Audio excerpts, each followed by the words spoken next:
Welcome to stone dictation. Dictation 5 second बाद शुरू होगा। Ready start.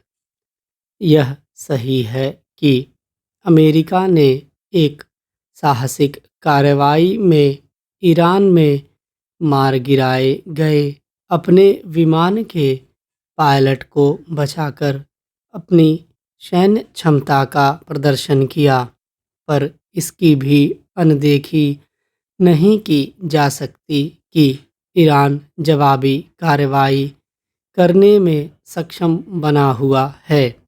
अमेरिका और ईरान के रवैये को देखते हुए यही लगता है कि यह युद्ध जारी रहेगा। यदि ऐसा होता है तो पहले से ही दुनिया के लिए समस्या बना ऊर्जा संकट और अधिक गंभीर रूप ले सकता है। इस ऊर्जा संकट का कारण समुद्री मार्ग होर्मुज का बाधित होना और साथ ही ईरान की ओर से खाड़ी देशों में अमेरिकी सैन्य ठिकानों समेत वहां के ऊर्जा संयंत्रों को निशाना बनाना भी है। बाधित होर्मुज विश्व के साथ साथ अमेरिका के लिए एक बड़ी चुनौती बन गया है। यदि अमेरिकी राष्ट्रपति ट्रंप होर्मुज मार्ग खुलवाने के लिए अपने दावे के अनुसार ईरान पर भीषण हमले करते हैं, तो भी यह कहना कठिन है कि वे अपने लक्ष्य को हासिल करने में सफल हो जाएंगे। ऐसे आसार इसलिए नहीं दिखते क्योंकि ईरान अनुमान से अधिक घातक सैन्य क्षमता का प्रदर्शन कर रहा है। उसने अपनी मारक क्षमता से अमेरिका को चौंकाया ही है। यह मानने के पर्याप्त कारण हैं कि अमेरिका ने इजरायल के साथ मिलकर ईरान पर हमला बोलने के पहले उसकी सैन्य क्षमता का सही तरह आकलन नहीं किया। यदि अमेरिका इजरायल का साथ नहीं देता तो इस युद्ध की नौबत ही नहीं आती। स्पष्ट है कि अमेरिकी राष्ट्रपति ने ईरान को वेनेजुएला समझा और अपने अहंकार के चलते बिना कुछ ज़्यादा सोचे विचारे उस पर हमला बोल दिया। ट्रंप कुछ भी दावा करें, ईरान में न तो सत्ता परिवर्तन होता दिख रहा है और न ही यह कहा जा सकता है कि परमाणु हथियार निर्माण की उसकी क्षमता पूरी तौर पर नष्ट हो गई है। ट्रंप पहले ऐसे अमेरिकी राष्ट्रपति नहीं जिन्होंने मनमाने तरीके से किसी अन्य राष्ट्र में सैन्य हस्तक्षेप किया हो, लेकिन इतना अवश्य है कि वे कुछ ज़्यादा ही मनमानी का परिचय दे रहे हैं। इसका कारण अमेरिकी राष्ट्रपति का आवश्यकता से अधिक अधिकार संपन्न और एक तरह से निरंकुश होना है। अमेरिकी राष्ट्रपति की निरंकुशता लोकतंत्र में एक असंतुलनकारी व्यवस्था ही है।